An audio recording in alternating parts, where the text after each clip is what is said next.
Hey guys, I didn't notice before, but my live stream earlier today on Hebrews chapter 11, I it was like 35 minutes and something seconds long, but it ended at 18 minutes and something seconds, which I don't understand.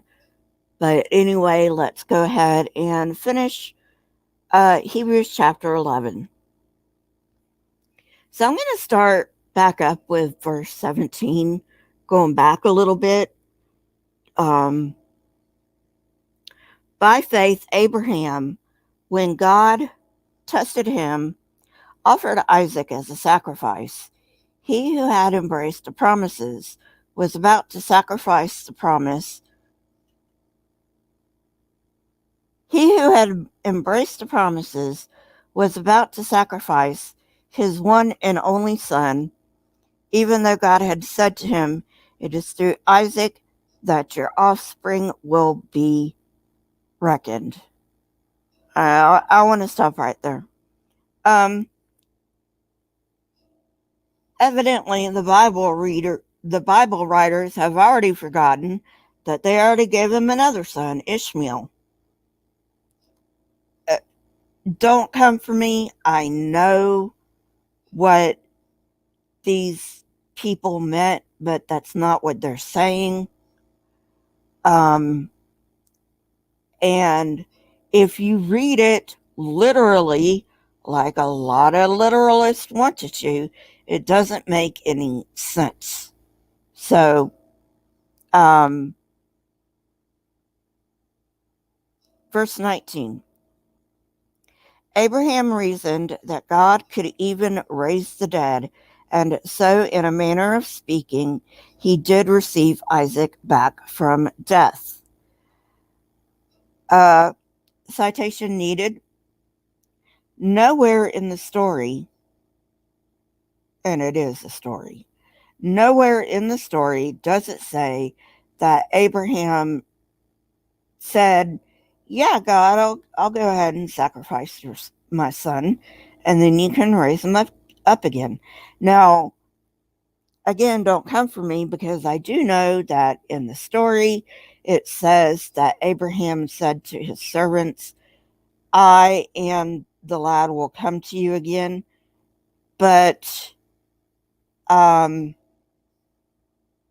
let's not get into that because I've already covered that. And what kind of a parent is going to sacrifice their child? I mean, I know in this day and age it was acceptable, I guess you could say, average practice. But we're talking about the Christian God, and the Christian God is supposed to be different from the other gods. How is the Christian God any different than any of the other gods if the Christian God is demanding human sacrifice? And before you say, well, God didn't let him go through with it. Yeah, but Abraham didn't know it at the time. And also, if you look in Judges, and Christians hate it when I bring this up, but go look it up, Jephthah's daughter. Jephthah sacrificed his daughter because he told God, you know, if you help me win this battle, then I'm going to sacrifice the first thing that comes out of my house. And it happened to be his daughter. And I've heard Christians say, well, yeah, but Jephthah is the one that promised that. Well, yeah, but that doesn't mean that God had to accept it. I mean, if God was all powerful, why didn't God make a goat come out first? I mean, seriously, you've got to think about these things.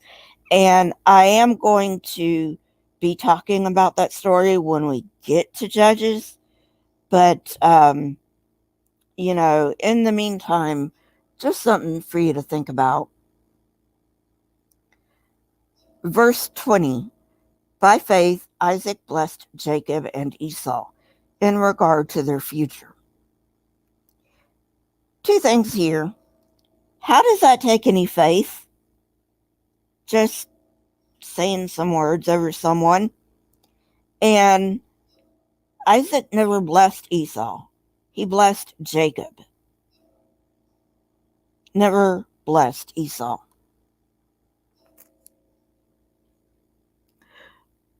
Verse 21. By faith, Jacob, when he was dying, blessed each of Joseph's sons and worshipped as he leaned on the top of his staff. Again, how does that take any faith? By faith, Joseph, when his end was near, spoke about the exodus of the Israelites from Egypt and gave instructions concerning the burial of his bones. Again, the exodus never happened. Verse 23, by faith, Moses' parents hid him for 3 months after he was born because they saw he was no ordinary child and they were not afraid of the king's edicts. Again, this story never happened. Sometimes I feel like a broken record. Verse 24. By faith, Moses, when he had grown up, refused to be known as the son of Pharaoh's daughter. We will get into this story shortly on my Saturday live streams, but basically, he didn't really have a choice because he'd killed an Egyptian and he knew that Pharaoh was going to be very, very upset with him. So he didn't have a choice. And this also goes to show what poor judge of character this so-called God is to choose a murderer to lead his quote-unquote chosen people to the promised land, which, like I said, never happened. But, you know, we're talking stories and, you know, it just goes to show what a horrible God this is.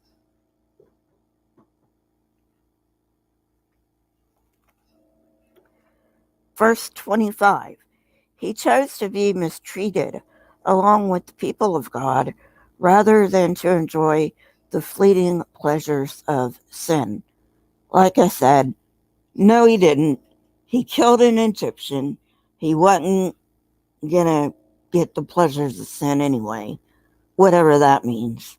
Sin is a made-up concept. Verse 26.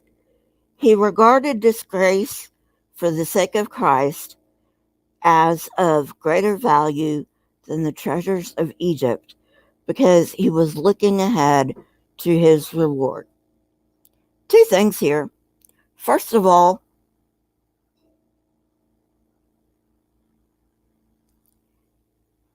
he didn't do anything for the sake of Christ. Christ didn't even enter his mind because Christ didn't even exist back then. Not in the Jewish stories. That's Christian. And second of all, why do you need a reward for doing good? Why can't you do good and be kind just for the sake of doing good and being kind?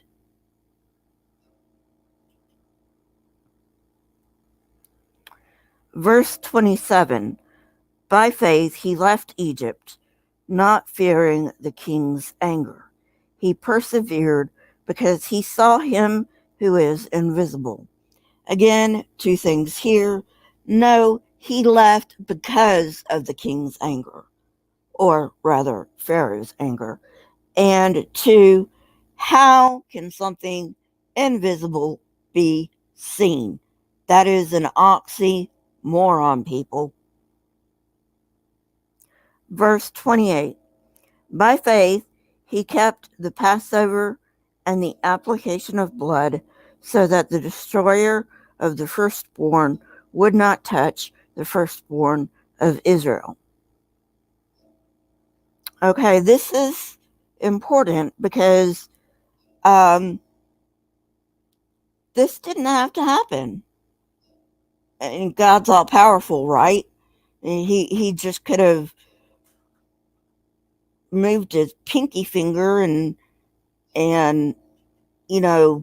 done something to all the Egyptian firstborn, but he didn't. He chose a cockamamie way of doing it. Not that this ever happened, but if you believe the story, it is a very, very sloppy, cockamamie way of doing this. Verse 29. By faith, the people passed through the Red Sea as on dry land, but when the Egyptians tried to do so, they were drowned. Again, never happened. I've had Christians ask me, well, if the Egyptians didn't drown in the Red Sea, how come they found an Egyptian chariot wheel in the Red Sea? My response is a question to that question. If the Egyptians did drown in the Red Sea, why was there only one chariot wheel found in the Red Sea?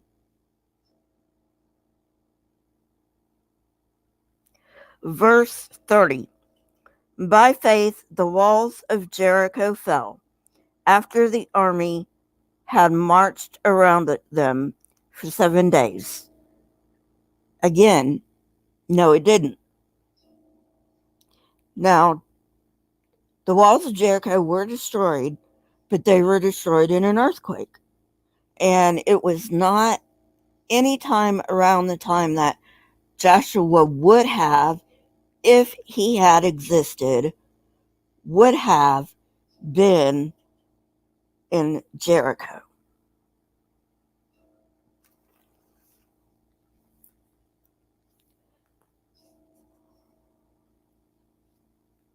This is all public information, people. You can go look it up. I will get to it, but you can go look it up. It's not like it's hiding. Verse 31. By faith, the prostitute Rahab, because she welcomed the spies, was not killed with those who were disobedient. And what more shall I say? I do not have time to tell about Gideon, Barak, Samson, and Jephthah. Like I said, I'm going to get to Jephthah soon. About David and Samuel and the prophets. Let me stop there. Let me go back to Jephthah.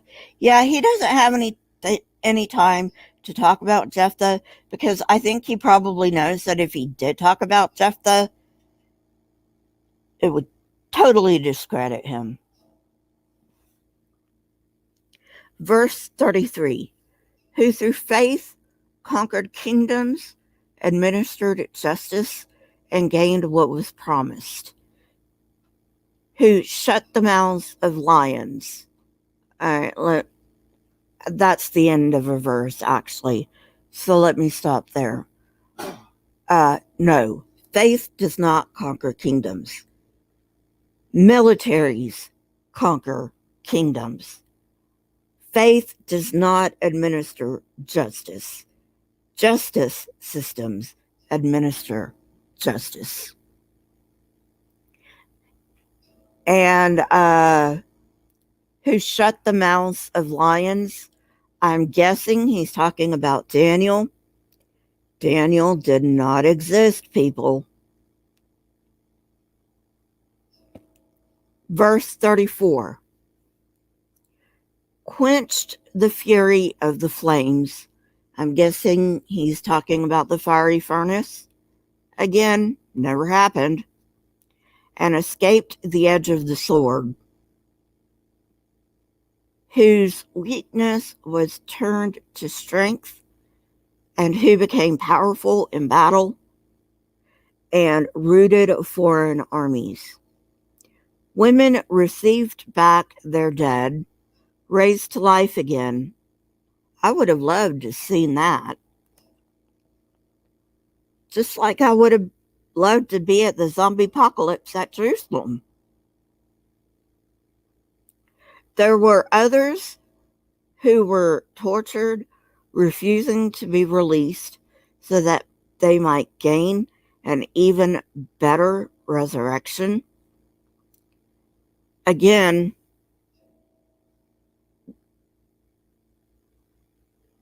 first of all, why are you hoping for a reward? And second, giving your life for an ideology is not admirable.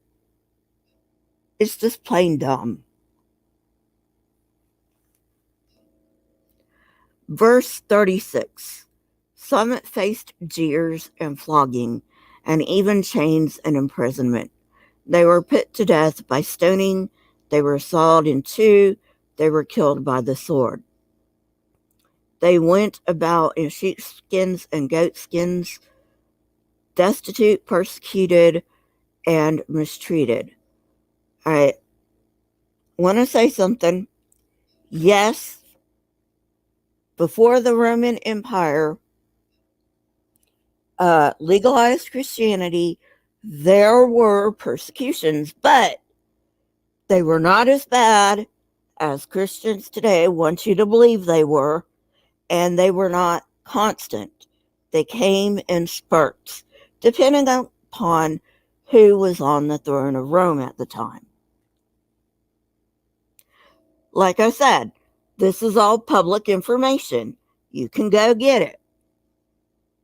Nobody's hiding this from you. Verse 38. The world was not worthy of them. They wandered in deserts and mountains, living in caves and in holes in the ground. Well, whose choice was that? Verse 39. These were all commended for their faith. Not by me. Yet none of them received what had been promised. Exactly. You are going to bank everything, even your life, on promises that you cannot keep anybody to, because after you're dead, you're dead. Does that make any sense? Not to me, it doesn't. Verse 40. Since God had planned something better for us, so that only together with us would they be made perfect. That's the end of chapter 11. I just want to say,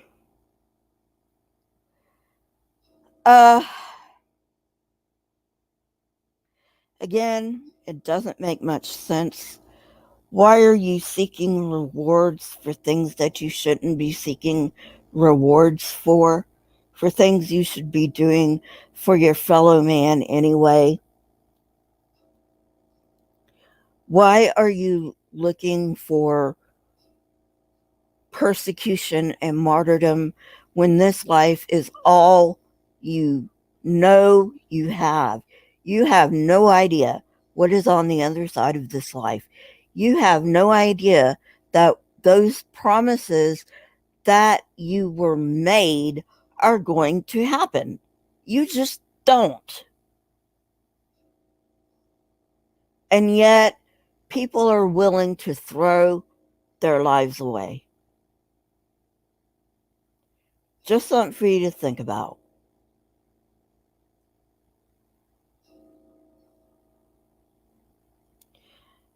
I will see you guys later. Sorry about the interruption. When it got on my channel, I saw that it had stopped about halfway through. I was on OBS then, and now I'm on StreamYards. Uh, I don't know why OBS dropped me, but that's neither here nor there. And yeah, so not sure whether I'm going to be on tomorrow or on Christmas Day. If I am not, have a very Merry Christmas. And yes, even though I'm now an atheist, I'm still going to say, have a very Merry Christmas, because the Christians do not have a monopoly on Christmas. Have a great night, and I will see you guys later. Don't forget, I now have 2 merch stores. One is on my website, one is on Teespring. My Teespring store does have more merchandise than my website store. My Twitter, Discord, email, PayPal, website, and Teespring links are in the description. And I used Hebrews 11 for this. So I read it because I don't want you thinking that I, just go along and not, you know, uh, talk about something that needs to be talked about. That's why I read it. So anyway, bye guys. Have a great night. And if I do not talk to you before Christmas, have a great Christmas. See you guys later. Bye.